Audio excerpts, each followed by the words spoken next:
conductor has a fixed capacity to store the charge. एक particular capacity के आगे वो चार्ज स्टोर नहीं कर पाता है.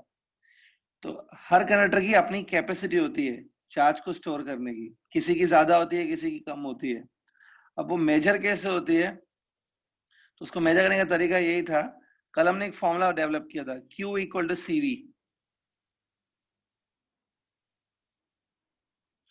Q is a charge on that conductor.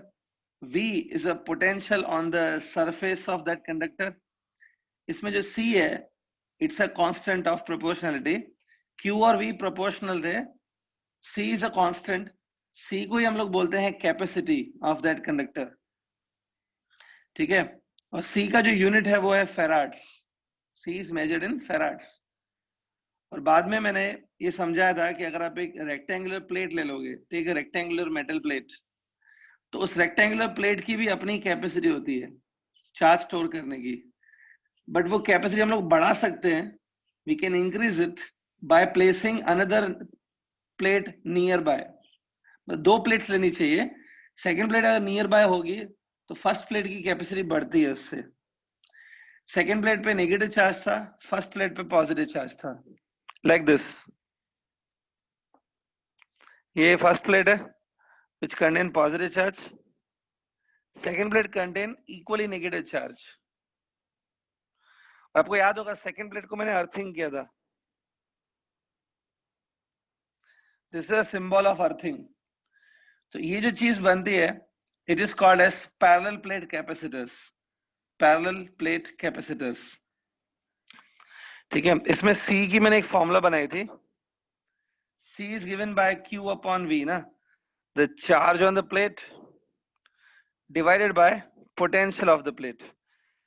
Negative plate की वजह से मैंने कहा था कि because of negative plate the potential which will arise because of negative plate, it's let's say minus V dash. Minus V dash is a potential because of the negative plate. ये V है. This V is a potential due to positive plate. और V dash जो है वो contribution है negative plate की वजह से. नेगेटिव प्लेट की वजह से जो पोटेंशियल आ रहा है वो minus V dash. This will give you capacitance. याद है? ठीक. तो यहां तक हमने कल किया था स्टूडेंट्स. आज मैं इससे आगे बढ़ रहा हूं. Will go further today. ठीक है. चलिए आगे बढ़ते हैं. See now, let's go further. See, सबसे पहले आज हम लोग क्या करेंगे? We will derive the formula for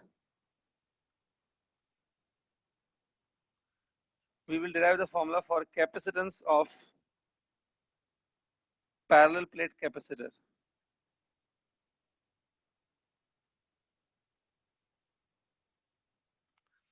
See, parallel plate capacitor क्या है वो आपको मालूम है. This is parallel plate capacitor. तो पैरेलल प्लेट कैपेसिटर का आज कैपेसिटेंस फाइंड करेंगे. अभी कैपेसिटेंस क्या होता है, इस C को ही बोलते हैं. The C is known as capacity. इसको कभी कभी कैपेसिटेंस भी कहते हैं. दोनों एक ही होता है. कैपेसिटी बोलो या कैपेसिटेंस बोलो. तो कैपेसिटेंस मतलब ये C को ही बोलते हैं. तो today we will find the formula for C of parallel plate capacitor. C का फॉर्मूला बनाएंगे स्टूडेंट. अब आप ये सोचेंगे कि C का तो ये ऑलरेडी हमारे पास एक फॉर्मूला है, ये वाली. दूसरा एक फॉर्मूला हम लोग बनाएंगे आज, जिसमें हमें पता चलेगा जो C है दैट इज कैपेसिटी. कैपेसिटी इस प्लेट्स की एरिया वगैरह पे डिपेंड करता है. जितना प्लेट्स की एरिया ज्यादा होती है उसकी ऑब्वियसली कैपेसिटी ज्यादा हो जाएगी स्टोर करने की. तो C फिजिकल फीचर्स पे भी डिपेंड करता है. It depends on area of the plates. It also depends on the medium field between two plates. तो जो C है वो फिजिकल फीचर्स पे भी डिपेंड करता है, एरिया वगैरह पे डिपेंड करता है.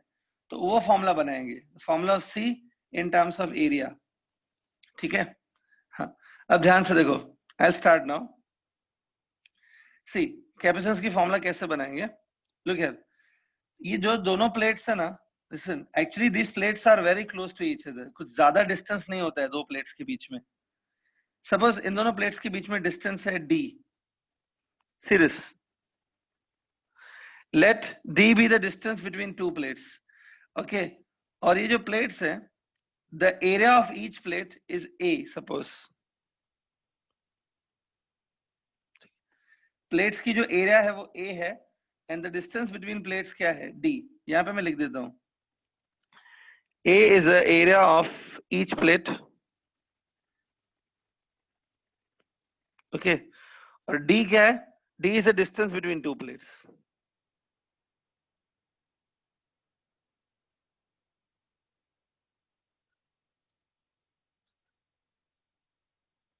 ओके ये देख लो अच्छे से एक मिनट,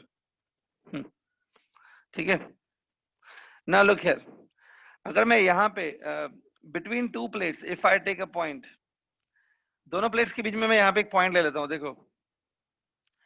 सो ये पॉइंट है ना, it will be very near to the plates. ये पॉइंट प्लेट्स के नियर ही होगा क्योंकि प्लेट्स के बीच में भी बहुत कम डिस्टेंस होता है। The distance between two plates is also very less. तो ये पॉइंट नियर ही होगा and the electric field at this point, the E electric field at this point, अगर मैं लिखूं the electric field at this point if I right, तो आपको याद होगा हमने गॉस लॉ करके किया था। गॉस लॉ में हमने ऐसा एक डेरिवेशन किया था जिसमें we found out the E electric field very near to the charge conductor. ये देखिए ये चार्ज कंडक्टर है, मतलब ये प्लेट जो है वो चार्ज्ड है, उसके वेरी नियर, बहुत ही नियर, यहां पर हमने ई फाइंड किया था पहले। किसी को फॉर्मूला याद आ रहा है? The formula for E very near the conductor, anybody remembers what's the formula for E? Gauss law में किया था शायद। Sigma bye E not epsilon not. Sigma by epsilon not. चलो वेरी गुड, एक गर्ल ने आंसर दिया, good, keep it up. It was by sigma by epsilon not, ये था, याद करो। It's a formula for E near the conductor of any shape. अगर कोई भी चार्ज कंडक्टर है कोई भी शेप का, उसके near by E is given by this formula. यहां पर जो चार्ज कंडक्टर है वो है ये प्लेट, ठीक है, ये प्लेट है, तो इसके नियर भी फॉर्मूला यही रहेगी। This is a formula for any shape conductor. तो रेक्टेंगुलर प्लेट के लिए भी ये फॉर्मूला लगा सकते हैं हम लोग, ये ई है। अब इसमें जिन स्टूडेंट को याद है ये जो सिग्मा है, ठीक है, याद करो ये सिग्मा क्या होता था उस फॉर्मूला में। Just try to recall what was this sigma exactly. अभी अमन कुमार का आंसर आ रहा है कि sigma is a charge density. Charge density मतलब चार्ज प्रेजेंट पर unit area, charge present on a unit area, उसको डेंसिटी बोलते हैं। Yes, sigma is charge present on the plate divided by area of the plate. ठीक है, तो charge on the plate divided by area of that plate, it become charge पर area, उसी को sigma कहते हैं ना। सिग्मा की ये वैल्यू मैं यहाँ पे डाल सकता हूँ। In place of sigma I will write down Q by A into epsilon naught is equal to E। तो स्टूडेंट ये हो गया आपका electric field between two plates. ठीक है, गिव इट फर्स्ट इक्वेशन, इसको फर्स्ट इक्वेशन दे दो। ठीक है, यहां तक पहले फिनिश करो स्टूडेंट, और देख लो कुछ कंफ्यूजन है तो पूछो अभी। Finish up to here first, और ये डायग्राम भी बना लो।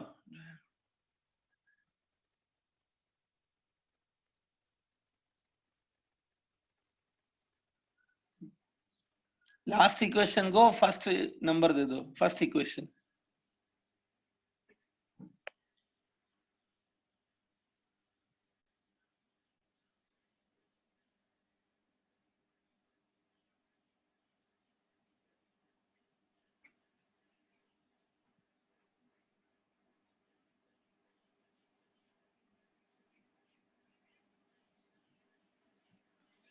ओके, चलिए आगे बढ़ते हैं।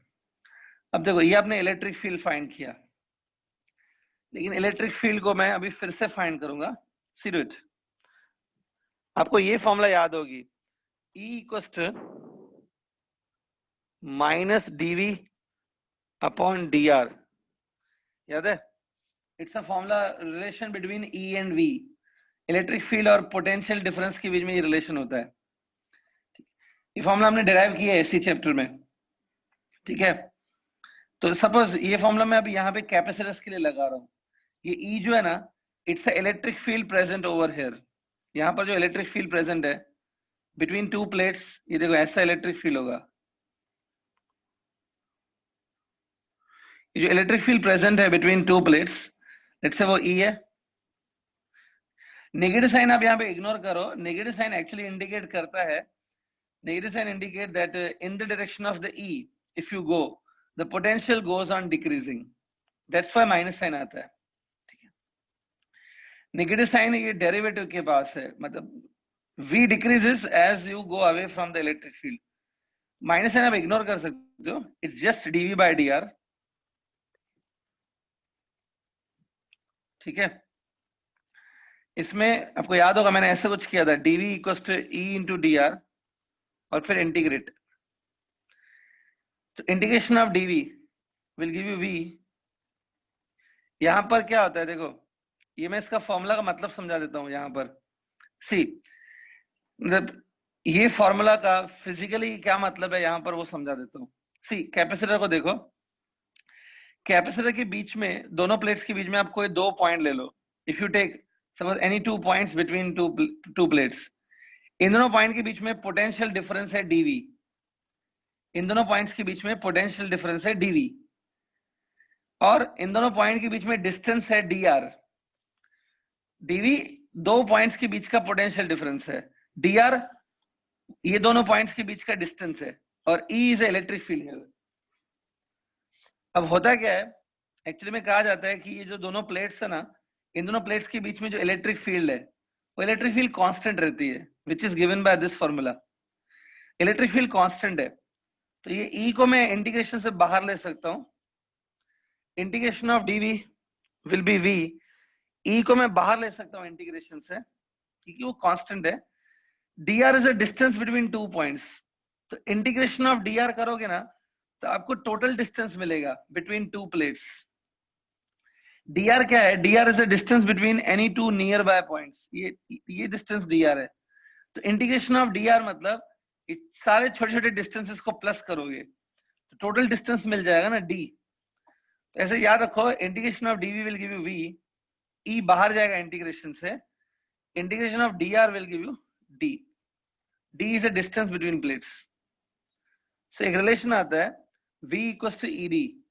v क्या है पता है, v is a potential difference between two plates, e is a electric field between two plates, and d is a distance between two plates। ठीक है, आपको एग्जाम में अगर आप ये डेरिवेशन कर रहे हो तो आपको ये भी डिराइव करने की नीड नहीं है, आप डायरेक्टली यहां से लिख सकते हो। बट आपके नॉलेज के लिए मैंने बता दिया इसको यहां तक कैसे पहुंच सकते हो। ये रिलेशन है E और V के बीच में। E is a electric field between two plates, V is a potential difference between two plates। Limits वगैरह डालने की जरूरत नहीं है, उसके बिना ही हमने किया है। V हम लोग बोल रहे हैं पोटेंशियल डिफरेंस है, और E इलेक्ट्रिक फील्ड है, ठीक है, बिटवीन टू प्लेट्स। सो देखिए, ये डायरेक्टली भी आप लिख सकते हो, या अपने नॉलेज के लिए चाहिए तो ये लिख लो पूरा। अब यहां से E निकालो, the E will be V by D। ये E का मैग्नीट्यूड है, माइनस साइन हमने इग्नोर किया है, E का मैग्नीट्यूड है V by D। Give it second equation, इसको सेकेंड इक्वेशन दो।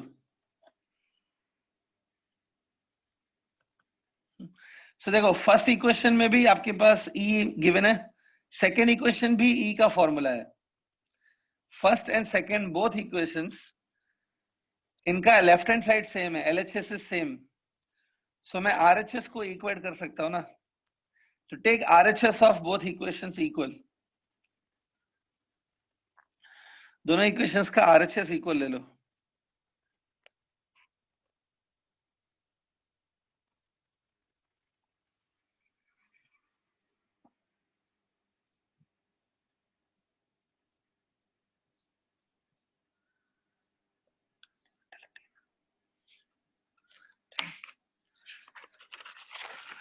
फिनिश्ड। RHS इक्वल लो, तो देखो आपको इक्वेशन 1 जो था उसका राइट हैंड साइड ये है, और जो इक्वेशन 2 है उसका राइट हैंड साइड ये है, V by D। ये दोनों इक्वल ले लो। Comparing equation 1 and 2 you will get this। ठीक है, अब इसमें एक काम करो, Q और V को एक साइड रखते हैं, let's keep the Q and V on one side.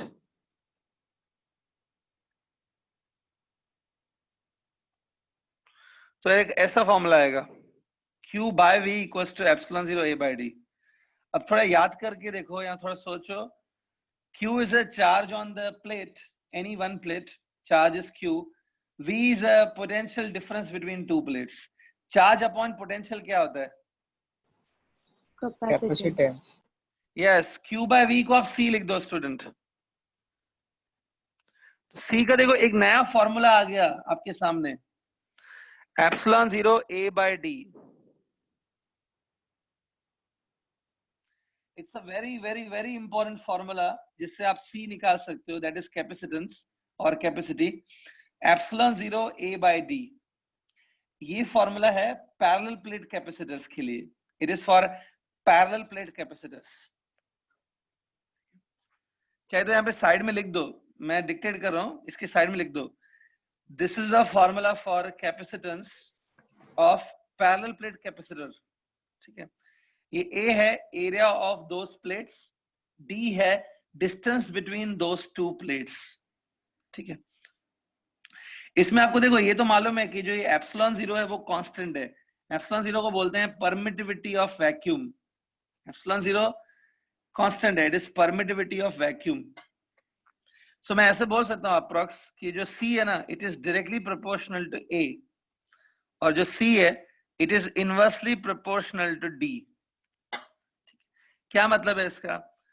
अगर आप ये प्लेट्स की जो एरिया है उसको इंक्रीज करोगे, if you increase the area of the plates, capacitance भी इंक्रीज होगा।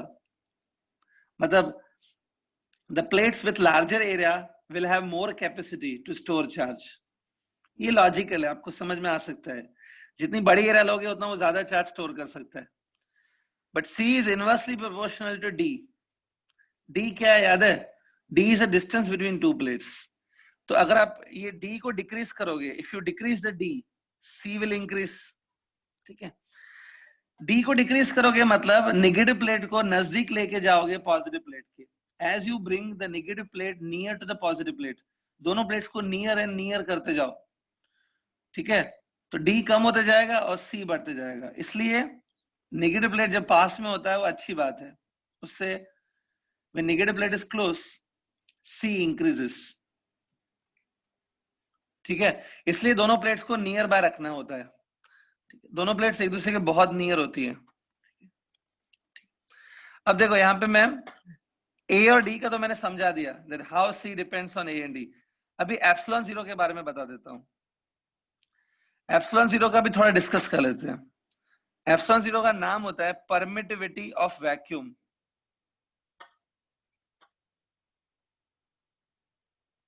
It's a name of epsilon 0, permittivity of vacuum. ठीक है, आज मैं एप्सिलॉन 0 के बारे में कुछ चीजें बता रहा हूं।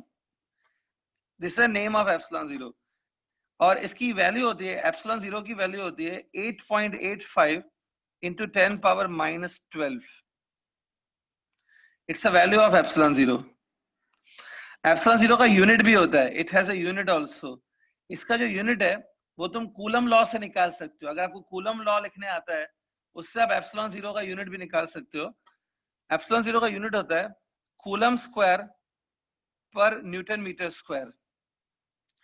ठीक है, तो मैं सब कुछ आज बता रहा हूँ एप्सिलॉन 0 के बारे में, ये है वैल्यू। हाँ, अब एप्सिलॉन 0 हमेशा कांस्टेंट रहेगा कि ये चेंज हो सकता है, वो मैं बता देता हूँ। Whether it will be always constant here और इट मे चेंज। ध्यान से सुनना, आपका जो ये इलेक्ट्रिक फील्ड है, electric field is there between two plates, है ना। ये दो प्लेट्स जो आपने लिए, ऐसे दो प्लेट्स लिए ना आपने,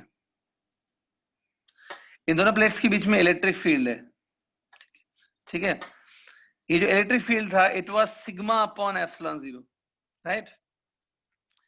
यहां से ये जो एप्सिलॉन 0 है वो इंट्रोड्यूस हुआ था ना। अब होता क्या है, ध्यान से सुनो। अगर दोनों प्लेट्स के बीच में मैं अज्यूम करूं दैट, अगर मैं अज्यूम करूं कि दोनों प्लेट्स के बीच में एयर है या फिर वैक्यूम है, दोनों एक जैसा ही बिहेव करते हैं। अगर मैं अज्यूम करूं कि दोनों प्लेट्स के बीच में एयर है या तो वैक्यूम है, तभी जो इलेक्ट्रिक फील्ड है ना, तो यहाँ पे electric field will be present in the air. जो इलेक्ट्रिक फील्ड है वो एयर में प्रेजेंट होगी या वैक्यूम में होगी, फिर तब यहाँ पे एप्सिलॉन जीरो लिखा जाता है। लेकिन अगर दोनों प्लेट्स के बीच में आपने कोई और मीडियम फिल कर दिया, let's say if you fill some other medium between two plates, तो ये जो इलेक्ट्रिक फील्ड है ना, the electric field will be formed inside the medium ना। इलेक्ट्रिक फील्ड कहाँ बनेगी? फिर मीडियम के अंदर बनेगी। मीडियम उसको अफेक्ट करता है, मीडियम डेफिनेटली उसको अफेक्ट करेगा। Then E will not be given by sigma upon epsilon zero, तब E ऐसे नहीं होगा। अगर कोई दूसरा मीडियम है दोनों प्लेट्स के बीच में, सो एप्सिलॉन जीरो नहीं आता है, it will B epsilon zero K। Epsilon zero will be replaced by epsilon zero K। K दिख रहा है? आपने ये 11th स्टैंडर्ड में भी किया होगा कूलम लॉ के टाइम पे। कूलम लॉ के टाइम पे भी आपने ये एप्सिलॉन जीरो K लिखा था, याद करो। If the two charges in the Coulomb's law, if the two charges are placed in vacuum, तो कूलम लॉ में आप एप्सिलॉन जीरो लिखते हो। लेकिन अगर दोनों चार्जेस के बीच में कोई दूसरा मीडियम इन्वॉल्व है, if some other medium is involve, तो एप्सिलॉन जीरो K लिखा जाता है।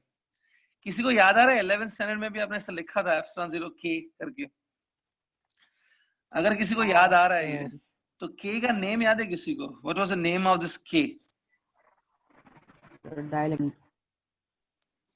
डाइलेक्ट्रिक कांस्टेंट करके नेम था इसका। Name of the K is dielectric constant. See students, अगर आपको अभी भी कंफ्यूजन हो रहा है ना, तो यहाँ पे देखो, मैं फिर से एक्सप्लेन कर देता हूँ। लुक हियर, इमेजिन ये इलेक्ट्रिक फील्ड है, हाँ, लेकिन ये जो इलेक्ट्रिक फील्ड है ना, वो एयर में बन रही है। एयर है वैक्यूम दोनों ले सकते हो, कुछ भी। सपोज ये इलेक्ट्रिक फील्ड एयर में बन रही है। जब ये एयर में बनती है ना, तो परमिटिविटी ऑफ एयर लेना चाहिए। ये है परमिटिविटी ऑफ एयर और वैक्यूम, ये लेना चाहिए। लेकिन अगर यहां पर एक डाइलेक्ट्रिक है और some other medium is there, कोई भी मीडियम आप ले सकते हो, some medium is there, let's say I am calling it as dielectric. इसके अंदर इलेक्ट्रिक फील्ड है, इसके अंदर से इलेक्ट्रिक लाइंस पास हो रही हैं। तो क्योंकि यहाँ पे इलेक्ट्रिक फील्ड जो है it is inside the dielectric, तो ये जो डाइलेक्ट्रिक है वो इसको अफेक्ट करेगा। ये इलेक्ट्रिक फील्ड उतना नहीं होगा जितना एयर में होगी। This electric field will be different. The electric field inside the dielectric if you want to find, तो वो होगी sigma by epsilon zero K। जब कोई दूसरा मीडियम इन्वॉल्व है, the electric field is forming in some other medium other than air, तो K भी आता है। तो epsilon zero will be replaced by epsilon zero K। अगर कोई दूसरा मीडियम है तो ये जो K लिखा है ना मैंने, एप्सिलॉन जीरो के साथ K मल्टीप्लाई किया, this K is known as dielectric constant. ठीक है। अब कुछ स्टूडेंट को ये बहुत डिफिकल्ट लग रहा होगा कि सर ये K वगैरह क्या है, फिर से K की मीनिंग नहीं मालूम होगी। तो मैं एक सिंपल कर देता हूँ student, and make it simple. ये जो इलेक्ट्रिक फील्ड है ना, इस K का मैं सिंपल मीनिंग समझा देता हूँ, बहुत इजी है। ये जो इलेक्ट्रिक फील्ड है ना, ये वैक्यूम में बन रही है ना? It is forming in vacuum. Vacuum में कुछ भी नहीं होता है, कोई मॉलिक्यूल, कोई एटम नहीं होता है। Vacuum is a blank space. तो ये इलेक्ट्रिक फील्ड वैक्यूम में बन रही है। कितनी बन रही है? Sigma by epsilon zero suppose, है ना? अब ये जो इलेक्ट्रिक फील्ड है वो इस डाइलेक्ट्रिक के अंदर बन रही है। It is forming inside the dielectric. तो डाइलेक्ट्रिक के जो एटम मॉलिक्यूल होंगे, there must be molecules inside the dielectric. वो डाइलेक्ट्रिक के जो मॉलिक्यूल्स हैं वो इस इलेक्ट्रिक फील्ड को अफेक्ट करते हैं। दे change the electric field. Electric field थोड़ा डिक्रीज हो जाती है, ऐसे याद रखो। Because of the dielectric electric field थोड़ा सा रिड्यूस हो जाती है। कितना रिड्यूस हो जाती है? सोचो K टाइम्स रिड्यूस हो जाती है। The electric field reduces by K times. In general it reduces K times. तो पहले इलेक्ट्रिक फील्ड कितना था? Sigma by epsilon zero. It reduces by K times, इसलिए divide by K। Divide by K मतलब K times कम हो गई, hence it becomes sigma by epsilon zero K। तो ये जितने टाइम्स रिड्यूस हो जाती है दैट इज K। ठीक है। The electric field reduces by k times. So एक चीज याद रखो, ये जब आप एप्सिलॉन 0 लिख रहे हो, it means it is in air, दोनों प्लेट्स के बीच में एयर है. In case of air or vacuum, we write on epsilon 0. ठीक है, तो अभी देखो मैं आगे क्या करूंगा, ध्यान से देखो. If dielectric, ये ध्यान से देखो, if dielectric is filled between two plates, if dielectric is filled between two plates, imagine करो दोनों प्लेट्स के बीच में dielectric fill किया है, तो जहां पे आपने epsilon 0 लिखा है, the epsilon 0 will be replaced by epsilon 0 k, where k is a dielectric constant.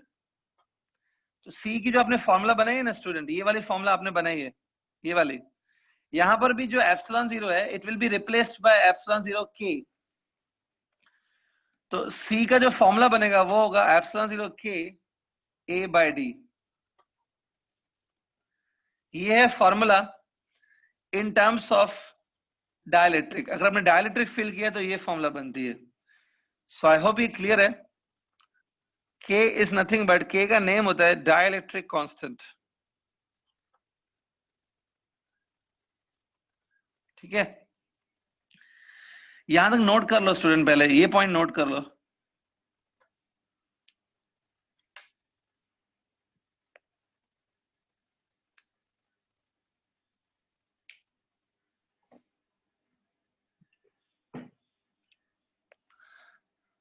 Okay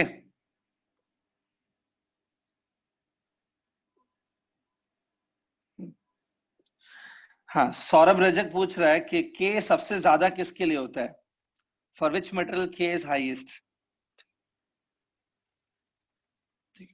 तो मैं आपको 2-3 मीडियम्स का K बता देता हूं. I will tell you K of few mediums. देखिए जो K है ना, केस 1, K1 होता है फॉर एयर और वैक्यूम. अगर जो आपकी इलेक्ट्रिक फील्ड है वो एयर या वैक्यूम में बन रही है, तो एयर और वैक्यूम के लिए तो K लिखना ही नहीं होता है, जस्ट एप्सिलॉन 0 चलता है. That means K is 1 for air and vacuum. जो वाटर होता है ना, वाटर एक पोलर डाइलेक्ट्रिक है. Water is a polar dielectric. तो वाटर भी डाइलेक्ट्रिक है but it is polar dielectric. Water के लिए जो K होता है वो 80 है. It's K is 80. That means अगर दोनों प्लेट्स के बीच में वाटर प्रेजेंट है, the electric field will reduce 80 times. Electric field कम हो जाएगा 80 टाइम्स. ओके, और नेक्स्ट है अगर मेटल्स की बात करें, मेटल्स के लिए ये K होता है infinity. K is taken as infinity for metals. ये अपने शायद 11th में था ये वैल्यूज भी. K is infinity for metals. ठीक है, ये 3 वैल्यू बताए. तो सबसे हाईएस्ट जो K होता है वो इंफिनिटी है. It is for metals. ठीक है, सो ये देखो स्टूडेंट, ये फॉर्मूला बन गया. Everybody completed till this?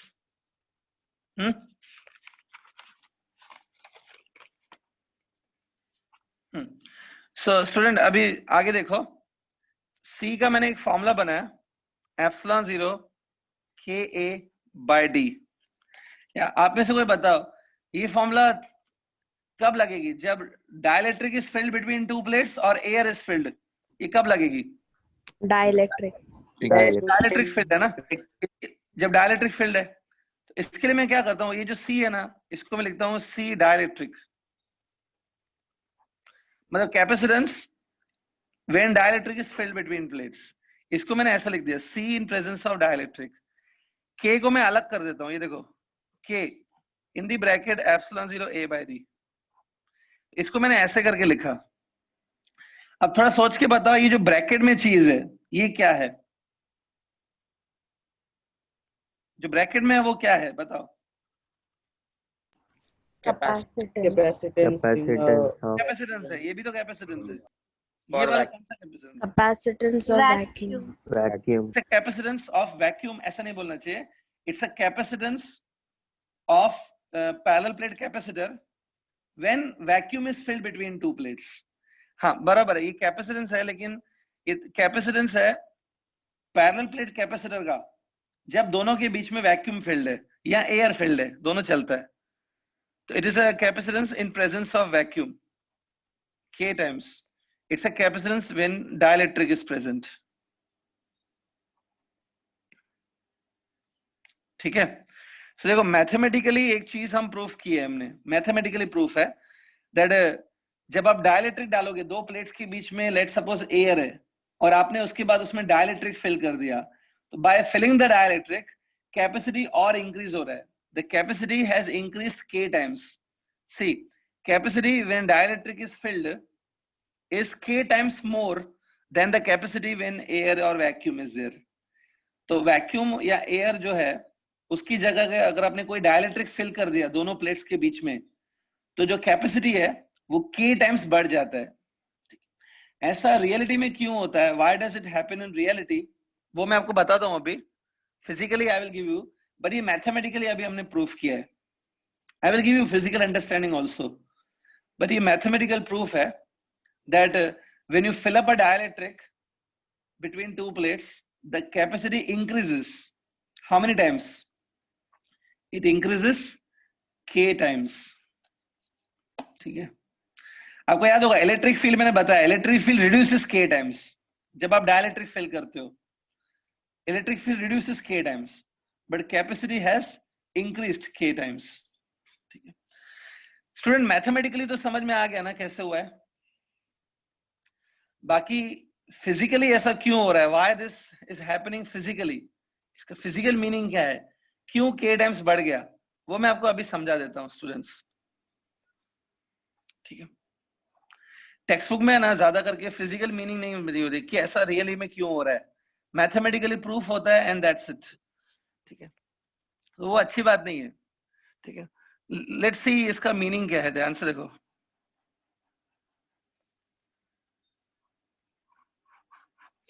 See, suppose these are the two metallic plates. एक प्लेट पे हमने पॉजिटिव चार्ज रखा है लाइक दिस, और दूसरी प्लेट पे negative charge. Distance between two plates is d.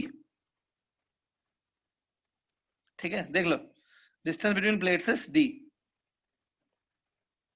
हाँ, अब सपोज इन दोनों प्लेट्स के बीच में जो है ना वो एयर है, let's say air is there between two plates. So अगर एयर प्रेजेंट है ना तो क्या होगा, देखो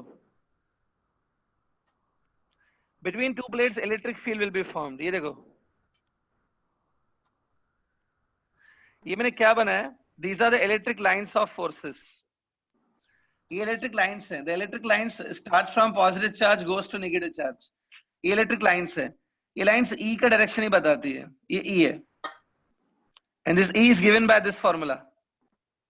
ओके, तो ये ई का मैग्नीट्यूड है और ये ई का डायरेक्शन है, ये हो गया.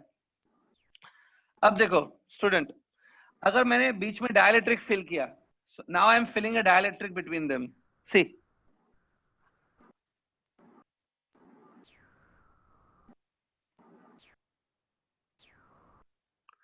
सी दोनों के बीच में देखो डायलेक्ट्रिक फिल किया है. So, आपको मैंने कल बताया था कि जो डायलेक्ट्रिक होते हैं वो पोलर और नॉन पोलर नेचर के होते हैं, polar dielectrics and non polar dielectric. चलो थोड़ी देर के लिए पोलर ले लेते हैं, let's say it is polar dielectric. ठीक है, पोलर डायलेक्ट्रिक याद है, उसका positive charge and negative charge of the molecule is separate. तो जब आप इसमें पोलर डायलेक्ट्रिक फिल करोगे ना तो क्या होगा, देखो सी, ये देखो, ये मैंने पोलर डायलेक्ट्रिक फिल किया, इसमें the negative charge of the molecule will be separate from positive charge, है ना. ये देखो ऐसा होगा,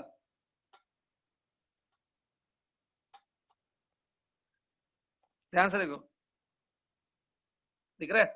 अब होगा क्या, देखो ध्यान से, ये जो नेगेटिव चार्ज है ना, negative charge of the molecule, it will be attracted by this positive plate, और ये जो पॉजिटिव चार्ज है, positive charge of the molecule, it will be attracted towards the negative plate. तो कुछ ऐसे अरेंजमेंट होगा, negative charge of the molecule will be towards positive plate and positive charge will be towards a negative plate. ठीक है, तो इससे होता क्या है, देखो ध्यान से, इससे होता क्या है कि जो ये डाइलेक्ट्रिक है ना, डाइलेक्ट्रिक का जो लेफ्ट फेस है, the left face of the dielectric, it become negative charged and the right face become positive charge. ये देखो ध्यान से, ये जो लेफ्ट फेस है वहां पे नेगेटिव चार्जेस अपीयर हो जाएंगे और जो ये राइट फेस है उस पे पॉजिटिव चार्जेस अपीयर हो जाएंगे. ठीक है, अब ये जो नेगेटिव चार्जेस है ना, ध्यान से देखो, ये जो नेगेटिव चार्जेस सर हैं और ये वाले जो पॉजिटिव चार्जेस हैं, इनको हम लोग इंड्यूस्ड चार्जेस बोलते हैं. Induced charges, these are known as induced charges. ठीक है, अब ध्यान से देखो, ये जो इंड्यूस्ड चार्जेस हैं, ये पॉजिटिव और negative, from this positive charge to this negative charge, ये देखो यहां पर एक और इलेक्ट्रिक फील्ड बनेगा. This electric field will be there from positive induced charges till the negative induced charges, है ना. एक और इलेक्ट्रिक फील्ड बनेगा from positive induced charges to the negative induced charges, ये वाली इलेक्ट्रिक फील्ड. इस इलेक्ट्रिक फील्ड को मैं नाम देता हूं induced electric field. Induced electric field. ठीक है, एक पहले आपके पास इलेक्ट्रिक फील्ड थी विच वाज दिस मच, याद है. अब एक और इलेक्ट्रिक फील्ड बनी है ऐसी, ये देखो, from positive charge towards negative charge, induced electric field. क्या लगता है आपको, ये दोनों इलेक्ट्रिक फील्ड एक दूसरे के अगेंस्ट है कि सेम डायरेक्शन में है? अगेंस्ट है. दिख रहा है, डायग्राम में दिख रहा है, दोनों अगेंस्ट है. तो इनसाइड द डाइलेक्ट्रिक पता है क्या होगा, इनसाइड द डाइलेक्ट्रिक ये दोनों इलेक्ट्रिक फील्ड एक दूसरे को कैंसिल आउट करेंगी और जो नेट इलेक्ट्रिक फील्ड है, the net electric field inside the dielectric, net electric field कम हो जाएगी कि बढ़ेगी इनसाइड द डाइलेक्ट्रिक? कम हो जाएगी. कम हो जाएगी. जब डाइलेक्ट्रिक नहीं डाला था, जब डाइलेक्ट्रिक नहीं था तब जितना इलेक्ट्रिक फील्ड था उससे कम बनेगी ना अभी इलेक्ट्रिक फील्ड. यस, तो अंदर इलेक्ट्रिक फील्ड कम हो जाएगी, it reduces k times. Suppose वो इलेक्ट्रिक फील्ड रिड्यूस हो गई, कितने टाइम्स? k टाइम्स रिड्यूस हो गई. उसी k को आपने नाम दिया था डाइलेक्ट्रिक कांस्टेंट. ठीक है, कितने टाइम्स कम होगी, वो k टाइम्स कम हो जाएगी. ठीक है, जो k की वैल्यू है ना वो इस डाइलेक्ट्रिक पे डिपेंड करती है. अब अगर आप इसकी जगह कोई दूसरा डाइलेक्ट्रिक लेके आओगे तो वो इलेक्ट्रिक फील्ड और कम हो सकती है. तो ये k जो है वो डाइलेक्ट्रिक पे डिपेंड करता है. दैट्स व्हाई इसका नेम रखा हुआ है डाइलेक्ट्रिक कांस्टेंट. ठीक है, तो ये यहाँ पे देखो आपको समझ में आ गया कि इलेक्ट्रिक फील्ड रिड्यूस हो गई है k टाइम्स. ठीक है, और अब यहाँ पे हमने क्या प्रूफ किया था कि capacitance increases k times. Capacitance has increase k time. ठीक है, कैपेसिटी क्यों इंक्रीज हुई है वो देखो, आपको याद होगा पॉजिटिव प्लेट जो होती है, पॉजिटिव प्लेट, उसके नियर बाय जब हम लोग नेगेटिव प्लेट रखते हैं तो उससे कैपेसिटी इंक्रीज होती है. कल मैंने बताया था, if you keep negative plate near the positive plate उससे कैपेसिटी बढ़ती है, ज्यादा चार्ज आप रख सकते हो. अब देखो यहाँ पे ये पॉजिटिव प्लेट है, सी दिस, इसके नियर बाय ये देखो, ये see this negative induce charges, ये जो नेगेटिव चार्जेस इंड्यूस हुए हैं वो देखो, ये नेगेटिव चार्जेस बहुत ही क्लोज है इस पॉजिटिव प्लेट के ना. This negative charges are very very close to this positive plate, है ना. So as compare to negative plate, ये नेगेटिव प्लेट के कंपैरिजन में ये नेगेटिव चार्जेस ज्यादा क्लोज है ना इस प्लेट के. मतलब जब आपने डाइलेक्ट्रिक नहीं डाला था, when you did not put dielectric, तब पॉजिटिव प्लेट के नियर ये नेगेटिव प्लेट था. लेकिन पॉजिटिव चार्जेस डालने से क्या होगा, सॉरी डाइलेक्ट्रिक डालने से क्या होगा, ये नेगेटिव प्लेट है, नेगेटिव चार्जेस जो है वो इसके और नियर आ गए, पॉजिटिव प्लेट के नियर और ज्यादा नेगेटिव चार्जेस आ गए. तो इससे कैपेसिटी बढ़ती है ना. If you bring negative charges close to the positive plate तो कैपेसिटी बढ़ती है स्टोर करने की, इसलिए capacity has increase by k times. ये नेगेटिव जो इंड्यूस चार्जेस हैं, they will help you in keeping more positive charge on the plate. Plate पे ज्यादा चार्ज रखने में ये इंड्यूस चार्जेस आपको हेल्प करेंगे, इसलिए capacity has increased by k times. ठीक है, तो अगर आपको अपनी नॉलेज के लिए ये डायग्राम बनाना है तो बना लो. इसमें आपको दिख रहा है कि डाइलेक्ट्रिक डालने पे क्या होता है.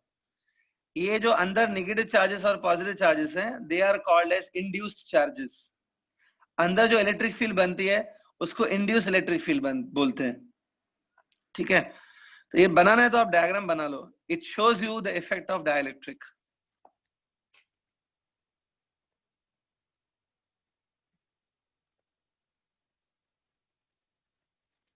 ओके.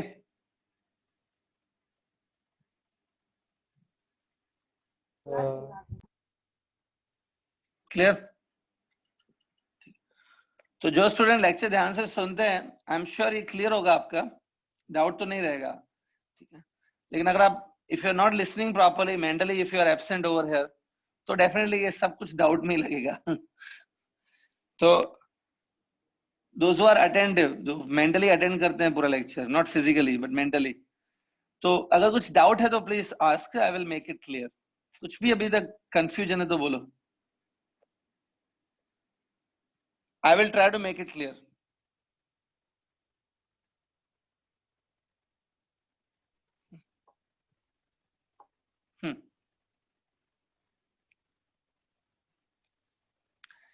पीछे का पेज दिखाओ ना.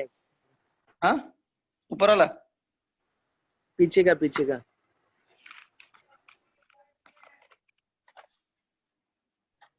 Hello sir. हाँ बोलो. सर एक डाउट था. सर आपने बोला था कि वो जो डाइलेक्ट्रिक होते हैं उनमें से करंट फ्लो नहीं होता है ना? नहीं होता है. हाँ, तो सर फिर ये जो मेटल्स हैं सर उनके लिए डाइलेक्ट्रिक कांस्टेंट क्यों? नहीं है ना, इन्फिनिटी है ना. देखो डाइलेक्ट्रिक कांस्टेंट ऐसा नहीं है कि डाइलेक्ट्रिक्स के लिए होता है. डाइलेक्ट्रिक कांस्टेंट ये बताता है कि वो डाइलेक्ट्रिक जो है वो इलेक्ट्रिक फील्ड को कितने टाइम्स कम कर सकता है या कैपेसिटी को कितने टाइम्स बढ़ा सकता है. डाइलेक्ट्रिक कांस्टेंट हर मटेरियल के लिए हम लोग निकाल सकते हैं. मेटल्स के लिए अगर आप डाइलेक्ट्रिक कांस्टेंट निकालोगे, मतलब इफ यू कंसीडर दैट दोनों प्लेट्स के बीच में अगर आपने मेटल फिल कर दिया, ठीक है, मेटल फिल करने से क्या होता है, जो इलेक्ट्रिक फील्ड है वो जीरो हो जाती है इनसाइड द डाइलेक्ट्रिक. मैं आपको बताऊंगा मेटल्स का के इन्फिनिटी क्यों है. 2 मिनट रुको, मैं बता दूं नहीं तो. Okay sir. ठीक है. लेकिन आप ऐसा मत सोचो कि मेटल में से करंट जाता है तो इसलिए डाइलेक्ट्रिक उसका होना ही नहीं चाहिए कांस्टेंट. ऐसा नहीं है. डाइलेक्ट्रिक कांस्टेंट किसी का भी हम लोग फाइंड आउट कर सकते हैं, किसी भी मेटल का. ठीक है. किसी का डाइलेक्ट्रिक कांस्टेंट ज्यादा होता है, किसी का कम होता है, इट डिपेंड्स. बट हर एक का लिए फाइंड कर सकते हैं कि. ठीक है. Student completed this? Yes sir. Hello sir. हाँ बोलो. अगर हम लोग ने ज्यादा चार्जेस स्टेट पे डाल दिए और वो चार्ज लीक होने लग गए तो फिर पोटेंशियल डिफरेंस 0 हो जाएगा? नहीं, अगर चार्जेस लीक हो गए तो क्या होगा, प्लेट के ऊपर चार्ज कम हो जाएंगे. फिर जैसे ही चार्ज कम होंगे potential of that plate will reduce. हाँ, पोटेंशियल डिफरेंस रिड्यूस हो जाएगा. ओके. याद रखो कैपेसिटर्स के लिए Q प्रोपोर्शनल टू V होता है. अगर Q कम हुआ तो डेफिनेटली V भी कम हो जाएगा. जितना ज्यादा चार्ज होता है उतना पोटेंशियल बढ़ता है. Potential is the amount of work done to bring new 1 coulomb of charge on that plate. ठीक है. सो आई होप ये डाइलेक्ट्रिक कांस्टेंट और ये सब क्लियर है. So we made one formula that C in presence of dielectric, it is K times the C in presence of air. ये formula बहुत important है, याद रखो इस चीज को. मतलब डाइलेक्ट्रिक डालने से जो कैपेसिटेंस है वो K टाइम्स बढ़ जाता है. ठीक है. क्लियर. हाँ, मैं आगे बढ़ रहा हूँ बट आगे बढ़ने से पहले एक बात बता देता हूँ. जब मैंने आज 8:30 लॉग इन किया तो बहुत कम स्टूडेंट थे. मैंने लॉग इन एट 8:30 एग्जैक्ट, मैंने 8:30 लॉग इन करने की कोशिश की, बहुत कम स्टूडेंट थे. 8:40 तक, अप टू 8:40 50 और स्टूडेंट ऐड हो गए. Almost 50 student comes after 8:40. 8:35 के बाद आया ऑलमोस्ट. ठीक है. तो ये आपकी जो ये घटिया इंडियन मेंटालिटी है ना कि टाइम पे कभी नहीं पहुंचना होता है, 5 मिनट लेट चलता है, ये मेंटालिटी प्लीज चेंज कर दो कल से ही, नेक्स्ट लेक्चर से ही. नेक्स्ट लेक्चर में मैं क्या करूंगा, आई विल कम एट 8:35, 8:30 तक मैं आ जाऊंगा. जो भी उसके बाद एंटर करेंगे ना, मैं उनके नाम नोट करते जाऊंगा. I will note down their names. ठीक है. और चुन चुन के उन्हीं स्टूडेंट्स को मैं पूरे लेक्चर में क्वेश्चंस पूछता रहूंगा. I will keep on asking questions to them, those who will log in late. ये आपकी ड्यूटी बनती है. 7:30 का लेक्चर है तो एग्जैक्ट 7:30 आ जाओ, उससे 2 मिनट पहले आ जाओ, या एग्जैक्ट 7:30 आ जाओ. Why the hell are you coming every day late by 5-7 minutes? अभी तो घर पे बैठे हो. अब ये भी रूल आप ये भी एक्सक्यूज आप नहीं दे सकते हो कि सर ट्रैफिक जैम में अटक गए थे, घर में भी ट्रैफिक जैम है क्या? प्लीज ये मेंटालिटी चेंज करो, leave your this bloody Indian mentality कि लेट आना होता है। पूरी वर्ल्ड में पता है कोई भी कंट्री ऐसा नहीं है जो इंडियन मेंटालिटी रखता है लेट आने की। टाइम का कदर सीखो, बहुत ही गलत चीज होती है टाइम दे के टाइम पे नहीं पहुंचना। Please change this mentality. नहीं आना है नहीं आ, वो एक बात होती है, बट टाइम है 7:30, आप डेफिनेटली एवरीडे 7:35 लॉग इन कर रहे हो, ये गलत चीज है। ऐसे करोगे कभी लाइफ में सक्सेस नहीं मिलेगा आपको। टाइम की वैल्यू करना सीखो, जिसको जो टाइम दिया है उस टाइम पे वो चीज खत्म होनी चाहिए। कीप दैट थिंग, पंक्चुअलिटी रखो, तभी कुछ लाइफ में कर पाओगे।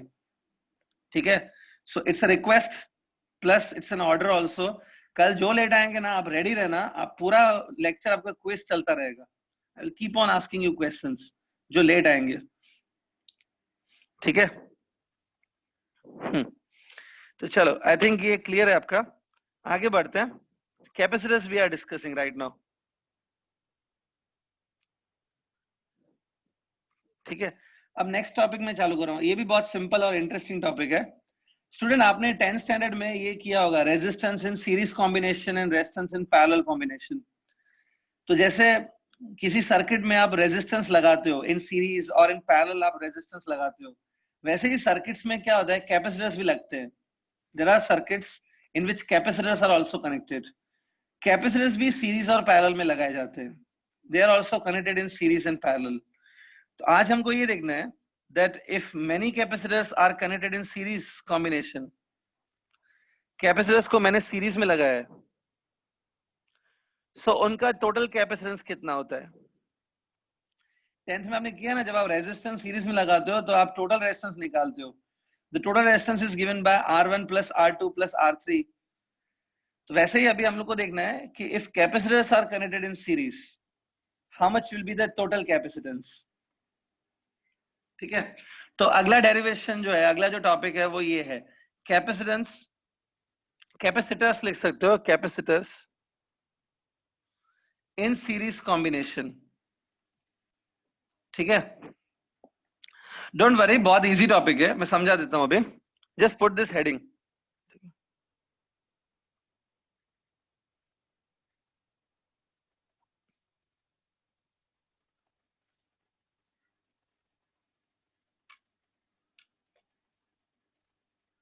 हाँ, लुक एट दिस। सपोज ये देखो एक कैपेसिटर है, this is a symbol of capacitor, कल बताया था। ये एक और कैपेसिटर है, सी, और एक और कैपेसिटर है। ये देखो कितने कैपेसिटर दिख रहे हैं, 3। लेकिन यार ध्यान से देखो, ये तीनों सीरीज में, they all are in series, है ना, ये तीनों सीरीज में। ठीक है, अब तीनों कैपेसिटर की जो कैपेसिटी है वो अलग अलग हो सकती है। सपोज कैपेसिटी है C1, इसका है C2 और इसका कैपेसिटी है C3, और ये तीनों सीरीज में है। ठीक है, अब नीचे ये दोनों पॉइंट्स देखो, सी दीस 2 पॉइंट। इन दोनों पॉइंट्स के बीच में I will connect some battery. इन दोनों पॉइंट के बीच में हम लोग बैटरी कनेक्ट करेंगे ना। जब आप बैटरी कनेक्ट करोगे इन दोनों पॉइंट्स के बीच में, तब क्या होगा, as soon as you connect a battery, that means you have applied a potential difference on them. मतलब यहाँ पे आपने पोटेंशियल डिफरेंस अप्लाई किया। तो यहाँ पे मैं क्या कर रहा हूँ, I am not drawing the battery but I am showing the potential difference. ये देखो,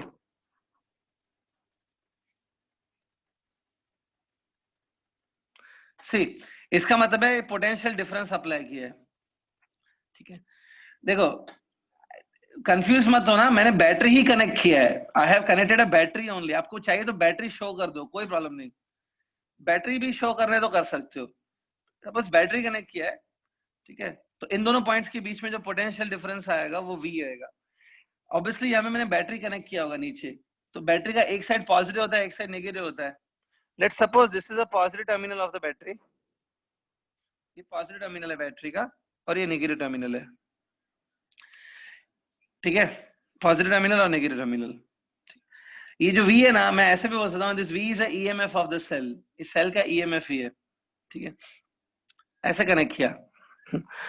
अब होता क्या है, ध्यान से देखो, अभी तक आपने जो कैपेसिटर में पढ़ा है ना, वो सब थियोरेटिकल चीजें पढ़ी है। थियोरेटिकल मतलब अभी तक आपने क्या पढ़ा है कि प्लेट को मैंने चार्ज दे दिया, एक प्लेट को हमने पॉजिटिव चार्ज दिया था।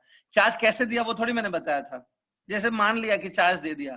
प्रैक्टिकली कैसे चार्ज देते हैं वो आपको नहीं पता कैपेसिटर्स को, ये अभी प्रैक्टिकल डायग्राम है, इसमें आपको समझ में आएगा कि चार्ज एक्चुअली में कैसे देते हैं। ठीक है, तो ध्यान से देखो स्टूडेंट, ये है बैटरी का पॉजिटिव टर्मिनल। ठीक है, positive terminal of this battery is connected to this plate. ये देखो, ये लेफ्ट प्लेट को कनेक्टेड है ना पॉजिटिव टर्मिनल। चलो मैं क्या करता हूँ, इन यहाँ पे हर कैपेसिटर में दो दो प्लेट्स हैं, प्लेट्स को नेम दे देते हैं। चलो लेट्स नेम दिस प्लेट्स। ये देखो, see the name of the plates, ये ध्यान से देखो, ये जो ए प्लेट है, सी the A plate of the first capacitor, it is connected with a positive terminal of the battery, है ना। अब ये जो A plate है ना, this A plate is actually neutral plate है। अब होता क्या है, the A plate is connected with a positive terminal of the battery, तो इलेक्ट्रॉन्स जो है ना, इलेक्ट्रॉन A plate से बाहर निकल आएंगे, the electron will come out of the A plate and they will go towards the positive terminal of the battery। Electron ऐसे जाएंगे, the electrons will come out of the A plate and they will go towards a positive terminal of the battery। फिर ये जो electrons है ना, वो इस positive terminal of the battery से पास होंगे, they will pass through the battery, और इलेक्ट्रॉन फिर यहाँ आएंगे ऐसे। तो बैटरी अपने को इलेक्ट्रॉन प्रोड्यूस नहीं करेगी, the electron will be taken from the A plate, electron will go towards positive terminal और फिर यहाँ से फ्लो होंगे, and then the electron will be deposited on this plate. कौन सी प्लेट पे इलेक्ट्रॉन डिपॉजिट होंगे, जाके एफ प्लेट के ऊपर, they will deposit on F plate। तो F plate नेगेटिव चार्ज हो जाएगी ना, the F plate will get negative charge. ये देखो मैंने नेगेटिव चार्ज बनाया है, लेकिन ये इलेक्ट्रॉन डोनेट किसने किए, who donated this electron? A plate has donated this electron, so A plate will become positive charge, A plate positive charge हो जाएगी।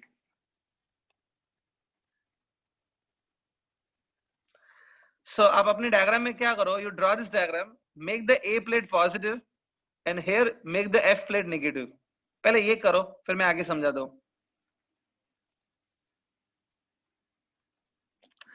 ये जो इलेक्ट्रॉन का डायरेक्शन मैंने बनाया है, ठीक है, आप भले नहीं बनाओ तो भी चलेगा, it is for your understanding actually. ठीक है, एग्जाम में ये मत बनाना इलेक्ट्रॉन का direction, in exam you don't have to draw this direction of electron. यहां तक पहले बना लो स्टूडेंट्स।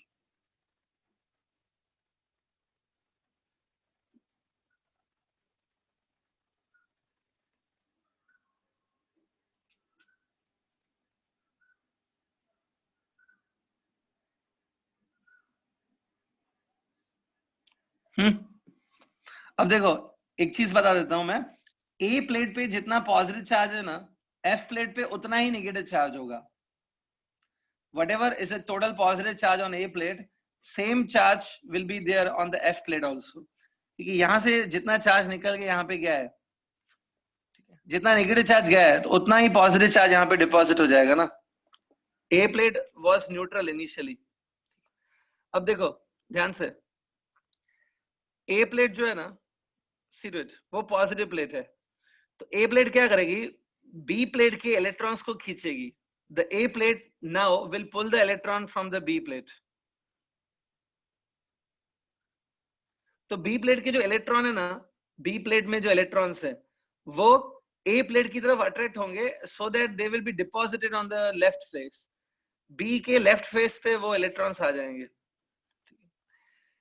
A प्लेट पे जो इलेक्ट्रॉन्स पॉजिटिव चार्ज है ना, वो B प्लेट के इलेक्ट्रॉन्स को अपनी तरफ अट्रैक्ट करेगा, तो B के इलेक्ट्रॉन इधर आ जाएंगे।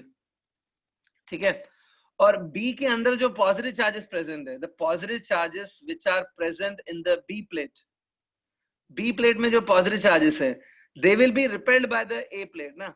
A प्लेट B के पॉजिटिव चार्जेस को रिपेल करेगी, तो होता क्या है, पॉजिटिव चार्जेस यहां जाके डिपॉजिट हो जाएंगे। ये बहुत अजीब चीज है। देखो ये जो पॉजिटिव चार्जेस आपको दिख रहे हैं और ये जो नेगेटिव चार्जेस दिख रहे हैं, ये दोनों बी प्लेट के ही हैं। बी प्लेट के negative charges will be attracted by A plate, लेकिन बी प्लेट के जो पॉजिटिव चार्जेस है they will go away from the A plate, तो वो यहां जाके डिपॉजिट हो जाएंगे। इससे क्या होता है, सी प्लेट पे चार्ज आ जाएगा, पॉजिटिव चार्ज। अब सी प्लेट पे पॉजिटिव चार्ज है तो वो क्या करेगा, डी प्लेट के इलेक्ट्रॉन्स को अट्रैक्ट करेगा, डी प्लेट के ऊपर नेगेटिव चार्जेस आ जाएंगे। ठीक है, लेकिन डी प्लेट के जो पॉजिटिव चार्जेस है, the positive charges of the D plate they will be repelled by the positive charges of C plate. C का पॉजिटिव चार्ज डी के पॉजिटिव चार्ज को रिपेल करेगा, इसलिए डी का जो पॉजिटिव चार्ज है वो इधर चला जाएगा। Hello sir. हाँ देखो अभी एक मिनट, देखो हर कैपेसिटर पे चार्ज आ गया and the charge on each plate will be equal, her plate पे इक्वल चार्ज होगा। मतलब अगर पॉजिटिव प्लेट पे +1 कूलम का चार्ज है तो नेगेटिव प्लेट पे -1 कूलम का चार्ज होगा इन एवरी केस। ठीक है, एक मिनट, आपका डाउट मैं क्लियर करता हूँ, एक minute, let me complete. B और डी प्लेट ध्यान से देखो स्टूडेंट, बी और डी प्लेट आपस में कनेक्टेड है ना। बी और D plate are isolated plates, मतलब बी और डी बाहर किसी के साथ कनेक्टेड नहीं है, अपने आप में कनेक्टेड है। तो हुआ खाली ये है कि बी का कुछ चार्ज निकल के डी पे चला गया है, लेकिन बी और डी प्लेट्स को बाहर से कोई चार्ज नहीं मिला है student, they are isolated plates. तो total charge on the B and D plates, the total charge on the B and D plates will be combined 0। इनको बाहर से कोई चार्ज मिला ही नहीं है, सिर्फ चार्ज रीडिस्ट्रीब्यूट हुआ है। बी प्लेट का थोड़ा चार्ज निकल के डी प्लेट पे चला गया, तो overall charge on both plates will B 0। Similarly, total charge on DE plates, total charge on the D and E plates will also be 0. यहाँ पे कोई भी चार्ज बाहर से नहीं आया है, सिर्फ एक प्लेट से चार्ज निकल के दूसरी प्लेट तक चला गया है, that's it. तो overall charge on this all plates combinedly will be 0. हाँ सौरभ, डाउट पूछो अपना, क्या डाउट है? सर वो बी पे जाके आया, समझ में नहीं आया कि चार्ज कैसे आया बी और सी पर चार्जिंग। बी प्लेट पे चार्ज कैसा है वो नहीं समझ में आया? हाँ सर, और फिर उसके बाद सी पे कैसे आया, उसमें कंफ्यूजन हो गया। देखो ए प्लेट पे पॉजिटिव चार्ज है, हाँ the positive. positive charge on the A plate will attract the negative charge of the B plate. देखो B plate पहले न्यूट्रल है, B plate is electrically neutral, हाँ लेकिन B plate is metallic plate, तो metal में electrons होते हैं ना, तो B में फ्री इलेक्ट्रॉन्स थे, B contain free electrons, तो B के जो इलेक्ट्रॉन्स हैं, free electron, they will be attracted by the A plate. हाँ B के जो फ्री इलेक्ट्रॉन्स हैं, they will be attracted by the A plate. इसलिए इलेक्ट्रॉन जो है ना वो बी प्लेट पे आके डिपॉजिट हो जाएंगे लेफ्ट फेस पे उसके। तो अगर इलेक्ट्रॉन अलग हो गए तो बी प्लेट में अंदर क्या बचेगा, पॉजिटिव चार्जेस बचेंगे। वो पॉजिटिव चार्जेस हम लोग ऐसे मानते हैं कि वो पॉजिटिव चार्जेस सी प्लेट पे चलेंगे, बी के ही पॉजिटिव चार्जेस जो हैं वो सी पे चले गए, ऐसे हम लोग मान सकते हैं। इन रियलिटी में पता है क्या होता है, रियलिटी में ये होता है कि जो ये सी के